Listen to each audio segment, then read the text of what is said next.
Hello trips and welcome back to Hanning's Rest. I'm just back after my holidays and I spent some money. I'm going to go through what I bought in the next two videos, alright? So we'll start off with, I bought three Hornby wagons. Now I got these at Jadelum. They were $22.99 each. I'd actually went to Jadelum in Glastonbury to see what they had because I was told the shop was massive. And it's full of remote control cars and model kits and all that. But the railway selection was pretty dire. They had a handful of wagons, 4 or 5 locomotives, and a handful of maybe 5, 6 coaches. And that was really all the rolling stock they had. I was quite disappointed actually. But I got these three. So we'll have a look at one of them now.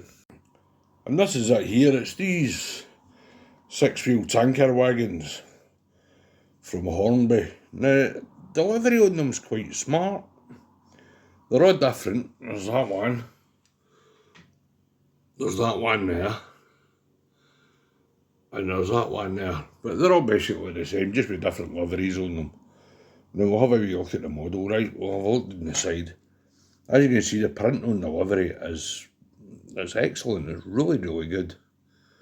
It looks quite grainy on the camera, but in real life it's not that grainy. There's some detail on the bogies. They're quite, everything's quite moulded on them.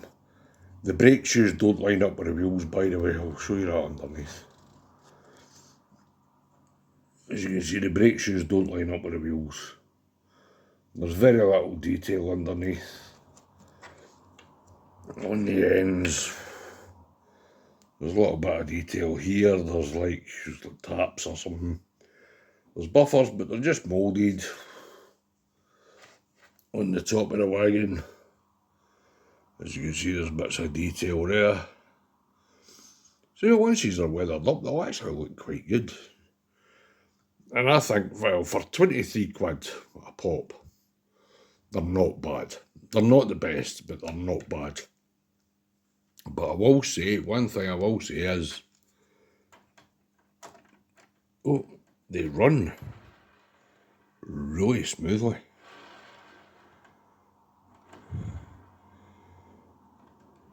Alright, so that covers 80 wagons. As I say, there's three different, I've got three different liveries. I've got Gamekeeper, Semmer Water, and a Northdown Brewery Tidal Pool. And I think they'll look quite good running in the way out. So on to the next thing. Here it is, here's a Princess Coronation. Now, I know it's no my era or anything like that, but I've always loved these. I think they're fantastic looking locomotives. And I got this for MT Games. I got all my locomotives that I bought in MT Games.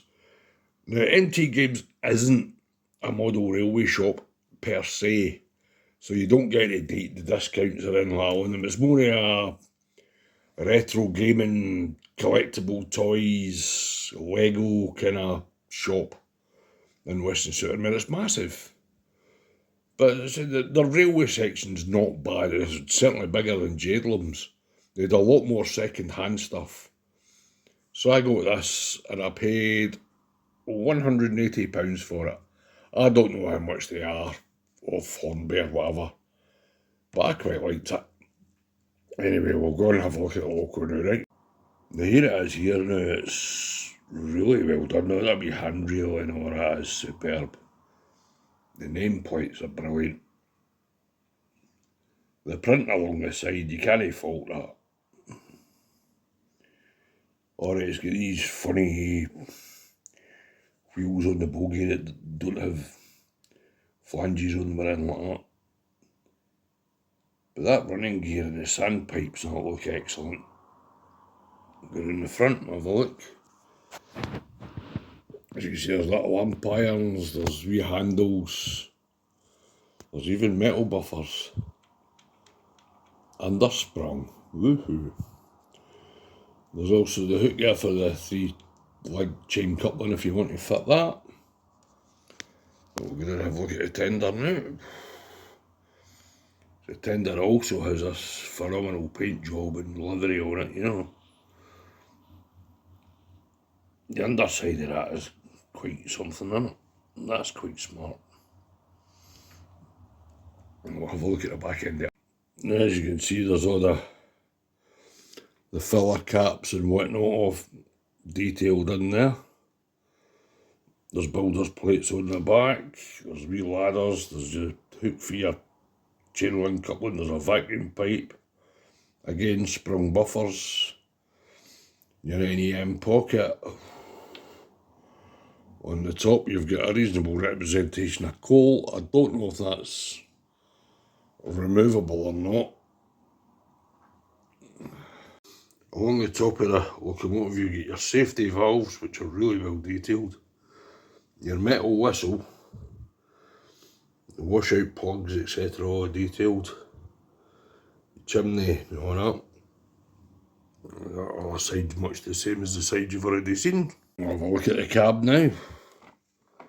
See if you can see. Yeah, that's quite well detailed as well. I think that looks quite good. The doors and all that on it. So right, we'll see how it runs. Guys, that's it down on the track. So we'll give it a go and see how it runs.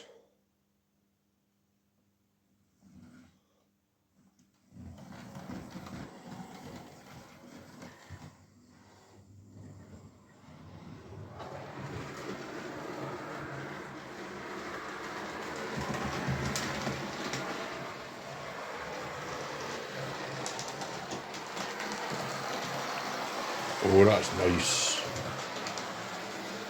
That's smooth.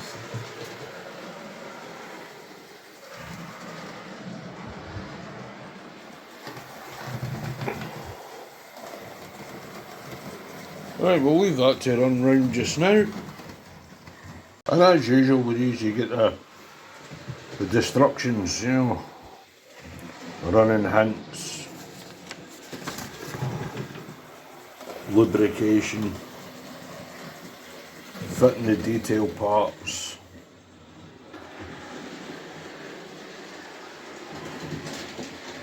how to remove the bodies, close coupling, how to fit the decoder,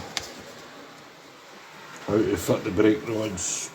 And this is the detail pack you get. You get another bogie with it for some reason. I've no idea why. I haven't read the instructions. There's a door, there's flanged wheels there, there's brake rods, there's extra pipes, there's an NEM socket for the front if you want to make your loco look horrible and put an NEM pocket on the front, an NEM socket coupling thing. Right, troops, while this one's running in, I'll have a look at one of the other locos that I bought. Alright. Right, troops, this is the box that the second locomotive came in. Now I paid £165 for this. It's a railroad one, it's DCC ready. Comes in a smart box with a polystyrene nonsense in it. I'll show you what it says on it. There you go. It's an A4, my lad. Alright. Now, I'll show you the model. Now, it's quite smart. The nameplate's well done. The painting's not bad. The handrails are good.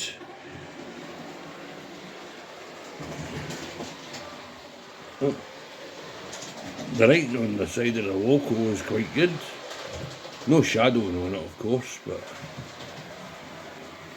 and on the tender, we'll have a look at the tender open it.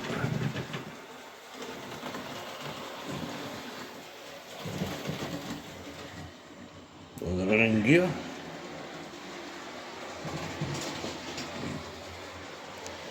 We'll look at the front of the loco now. It's got a metal whistle on it. It's got a wee hook for your 3-link couplings. It has got sprung buffers for the little vacuum pipe added there. Along the top of the loco you've got the Timberley. 2 safety valves, moulded on roof vents. I will say, the cold load on the tender is going to be the worst cold load I've ever seen. That is abysmal. But we can cover that there. So there's some representation of the water filler, etc. there. On the back, we have handrails that are separately fitted. The footsteps that are separately fitted. We don't have sprung offers on the back. We do have the hook for the 3-link chain coupling. We have an NEM pocket, which is good for a railroad model. And we'll have a look in the cab. The cab's, well, the details there, it's just not picked out, you know. But hey, who notices it when it's running in the track?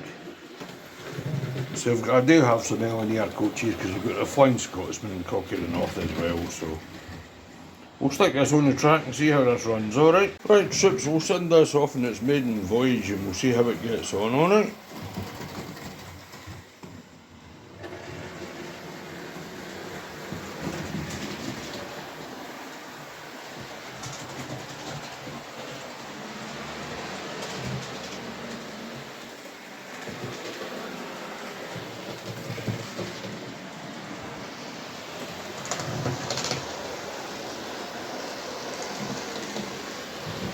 And it's surprisingly quiet.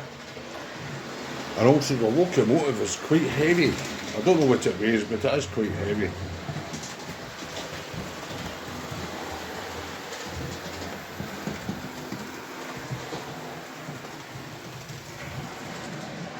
Now also in the box there's a small detailing pack with some brake gear, a front coupling, goes into the NEM pocket on the front, and a wee vacuum pipe for the back of the tender. So there's your instructions. Now, I'll show you when I get to it. There's your lubrication. Alright. Close coupling, you can obviously alter the distance between the locomotive and the tender. How to do the wire thing. How to remove the body for whatever reason you want to do that. Right, it says fitting DCC sound. Now, I presume that the speaker doesn't come in the tender. I presume you need to supply order the speaker and that yourself.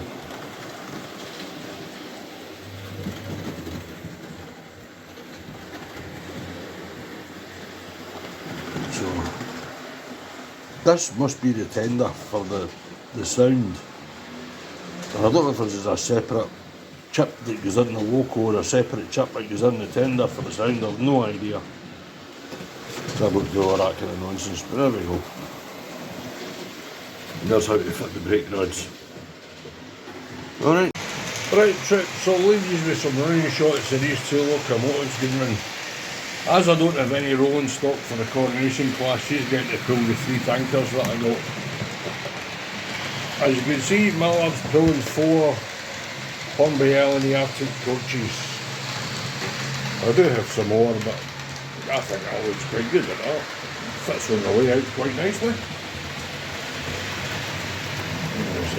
Remember guys, please like, share, subscribe, comment even. But please don't put any comments about what I've paid for these, because it was my money, it was my choice. And I like to support local shops when I'm out. I know they're a wee bit more expensive than you get off of rails and all these places, but these shops need support too. Alright guys, so these are some running shots of these two going round. They do look fabulous. And I'll see you next time. Alright, bye now.